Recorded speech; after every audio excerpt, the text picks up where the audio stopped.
Welcome to Catalan News. It's been a month since the declaration of independence in the Catalan Parliament and the enforcement of direct rule of Catalonia by the Spanish government. The month that followed has been unprecedented, including the imprisonment of some Catalan ministers and the exile of others, among them President Puigdemont. Today he claimed that the Catalan society is pro-European despite being critical of the current EU leaders and their stance on the Catalan crisis. Here at Catalan News, we'll go through the last month and get you the latest on the upcoming election campaign. Let's begin. It's been a really unusual month in Catalonia. No government members are in the country because they are either in prison or in exile. And a considerable part of the Catalan society considers them the legitimate government, despite them having been dismissed by the Spanish executive. Meanwhile, Madrid has seized effective power of Catalonia, and some projects have been halted because of that. But how did the country end up in this situation? It all started exactly 1 month ago. It's been exactly a month since this image was taken, the Catalan Parliament declaring independence, but also since these, the Spanish Senate ratifying measures to suspend Catalonia's self-rule, and Mariano Rajoy calling Catalan elections for December the 21st. The aftermath of that day has produced an unprecedented situation and far from full-fledged independence. Instead, Rajoy's cabinet removed the whole Catalan government, and the Spanish National Court remanded 8 Catalan ministers in custody while awaiting trial. Yet not all of them are behind bars. Puigdemont and 4 of his former ministers are in Brussels, and they see themselves as the legitimate Catalan government. They are currently waiting for a Belgian court to decide on their extradition to Spain. This is far from certain, though. Belgian justice has already shown it is very different to its Spanish equivalent. There was no jail for Puigdemont and his ministers, who were allowed to walk free while waiting to hear their fates. Meanwhile, Spain has imposed direct rule on Catalonia, including taking over the police and public finances. It has also halted some of the Puigdemont executive's projects, including the plan to exhume Spanish Civil War mass graves. A month after the declaration, Catalonia is now approaching an electoral campaign that is wide open. The pro-independence parties might well regain their slim majority in the chamber, as polls put the Esquerra Republicana party in the lead. Meanwhile, the Ciutadans party is leading the pro-Spain bloc. With some candidates in prison and others in exile in Belgium, it will be no ordinary campaign. An example is President Puigdemont presenting the Together for Catalonia ticket he heads in the city of Bruges this weekend. It is just another unprecedented development in Catalan politics today. Brussels has been playing an important role in Catalan politics in the past few weeks, not only because of half of the government is there, but also because of the EU's role in the crisis. EU leaders support Rajoy's stance on Catalonia. They've even avoided criticizing the imprisonment of Catalan officials. That's why, from the Belgian capital, President Puigdemont has criticized the EU's stance and said that fundamental values are being put at risk. He even suggested that it is up to Catalans to decide whether or not they want to stay in the European Union. Yet he added that the Catalan society remains very pro-European. The other pro-independence party in Catalonia, Esquerra Republicana, also shares the president's disappointment with the EU. But this party does not believe that an EU referendum is needed. We resume now our series of interviews with the parties expected to get seats in the Catalan chamber after the December 21st election. Today we focus on the Catalan branch of the People's Party. Its leader is Xavier García Albiol, and in the last election it got 11 seats out of 135 in the Catalan chamber. It is part of the European People's Party, and its stance for this election is clear. Full support for all measures Mariano Rajoy has taken to stop the pro-independence movement, and absolute opposition to a Catalan state and to a referendum on self-determination. Mr. Sanchez, Amnesty International and Human Rights Watch said that the Spanish police used excessive force to stop the October 1st referendum. However, Spanish ministers have repeatedly dismissed these accusations as false. So, do you think that the police intervention was proportionate? Yes, okay, I have to say it was a very sad and bad day for everyone in Catalonia. And nothing wouldn't have happened if the Catalan government would have obeyed the Constitutional Court, but they decided to put themselves away from legality, rule of law, and to foster a collective disobedience. We tried to be, I know it, proportionate, I think we were, but in any case, the images we saw we don't like, and if there were some excesses, they have to be studied and investigated. So, do you think it's possible to create an alternative government to the pro-independence ruling coalition in Catalonia when the Socialist Party has said that it will not rule with right-wing parties, referring to the PP and Ciudadanos? Yes, we have a very good opportunity, and we are working very hard to build an alternative government in Catalonia. During the last 40 years, nationalism has ruled Catalonia and controlled almost everything in Catalonia. Now we have the opportunity to build another government who works for all people, for all Catalans, not depending on their ideology. So we really expect that the Socialist Party will work in this direction, and they will forget this kind of old prejudices of we don't want to rule with the right or things like that, which are questions of the past. The Spanish government triggered Article 155 to take over the Catalan government. What will happen if pro-independence parties win again? Will Catalonia regain its self-rule? So we're facing an autonomous or regional elections, and then we will decide a regional parliament. And what we hope is that the next parliament and the next government will act in the framework of the rule of law. And if it does so, then obviously all powers will be returned.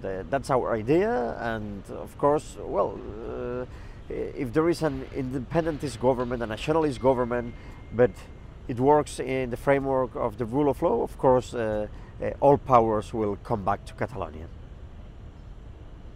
In any case, we hope that people is completely tired of this kind of logic and governments, and they will vote for a change in Catalonia. PP asks pro-independence leaders to comply with the law, but there seems to be growing evidence of corruption cases within your party. The public prosecutor during these past weeks said that there was overwhelming evidence of tax fraud within the party, and the People's Party will be the first one in Spain to appear in court accused of destroying evidence. Isn't that a contradiction? Well, corruption is really a disease of politics, and also of Spanish politics, not only Spanish, but also, for instance, in regional politics. Also, the main party in Catalonia has been accused for many corruption scandals. And we have to fight very hard against corruption in all Spain, also in Catalonia, in Madrid. And I think we are fighting hard. We have changed laws in order to ensure that no more corruption is possible. But I think it has no very strong connection with the Catalan process, and there are two different things, and we have to fight for the rule of law and also against corruption, also in my or our party. Thank you very much, Mr. Sanchez. Thank you. And we continue with the People's Party, because after openly criticizing the Catalan public broadcaster TV3, its leader in Catalonia, Xavier García Albiol, was interviewed today on the very same channel. While Catalan public media workers denounced they are being victims of a hate campaign, the PP candidate had to explain why he proposed to shut down the Catalan public channel and accused it of not being neutral or diverse.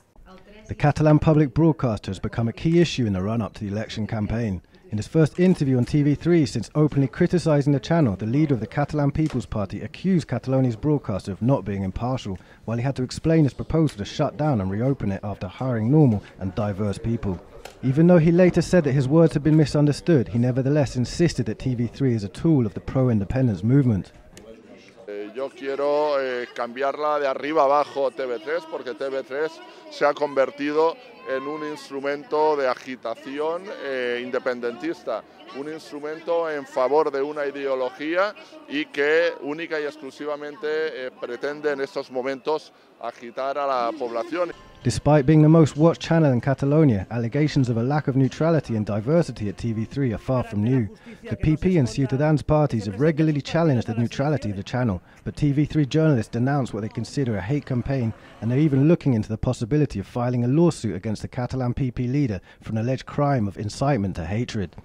The spokesperson of the pro-independence ERC party warned that the statement by the leader of the Catalan PP is a foretaste of what will happen should the political parties supporting the suspension of Catalan self-rule win the election. O som més forts que mai, o som més forts que ells, o amb el 155 destruiran tot allò que som i tot allò que hem creat creat durant aquest any. Destruiran el model d'escola catalana, destruiran els Mossos, destruiran TV3. I ja no se n'amaguen. Hem sentit el mateix Albiol com ho deia amb totes les lletres. Tancarem TV3. It's not the first time the Catalan public broadcast has been in the spotlight recently.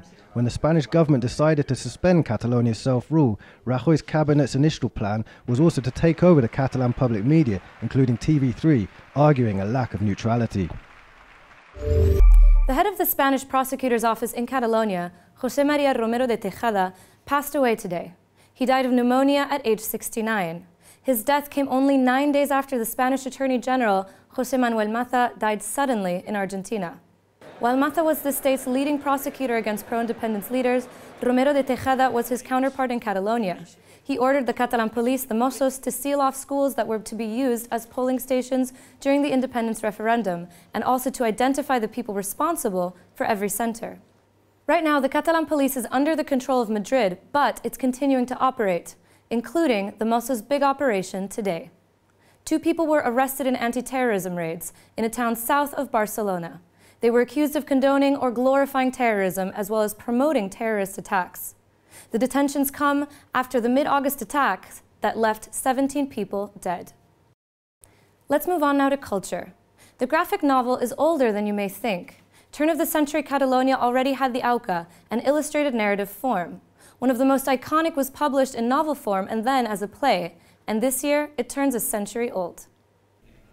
L'Auca del Senyor Esteve was published in the early 20th century as a fusion of book and the Catalan illustrated Auca. It was so popular that 100 years ago it was brought to the stage. For this anniversary, the work and life of the author was reimagined by high school students in an illustrated exhibition on display in the seaside town of Sitges. Here, Santiago Rossinyol is already a household name, but for the students that worked on this project, it also helped understand art techniques, his work, and even life lessons. And indeed, one of the play's coming-of-age themes is quite relevant to the young artists, choosing a career path and making the right decisions. Han de ser molt conscients de quins són els seus interessos i que aquestes decisions són molt importants en la seva vida, perquè després, durant molts anys, aquestes decisions portaran conseqüències positives o negatives, però portaran conseqüències. Santiago Rossinyol was a Catalan painter, poet and playwright, and he started off as one of the leaders of the modernism movement. He made his mark in Barcelona, Paris, but especially Sitges, where he opened a workshop and museum. The exhibition, called L'Auca de Rossinyol, pays homage to his life by featuring the artist in an auca of his own. A unique way to learn about one of the icons of Catalan modernism, the exhibit features 28 illustrations and is open until December the 17th. The Spanish Treasury is demanding that festivals, theaters, museums, and more pay millions of euros in VAT from subsidies in arrears. This is a serious matter of concern for the world of culture. One of the organizations affected is the Temporada Alta Arts Festival, which is a major highlight on the Catalan cultural calendar. The director said that if they have to pay 1.4 million euros that are being demanded, the festival may not be able to continue. These measures come after a change in the law, which would actually mean the VAT won't have to be paid on subsidies in the future. But the Treasury Minister is now demanding the VAT for previous years, even though before it never had. Other entities at risk include the National Museum of Art in Catalonia and the Teatre Lliure in Barcelona. Even the public broadcaster is at risk for the same reason. And that's all for us today. Before we go, we leave you with some images of Barcelona's most magnificent opera house, the Gran Teatre del Liceu. It just held a new version of the opera by Richard Wagner, Tristan and Isolde. Put on by the theatre company La Fura dels Baus, it's a must-see for opera fans. Enjoy, and see you tomorrow.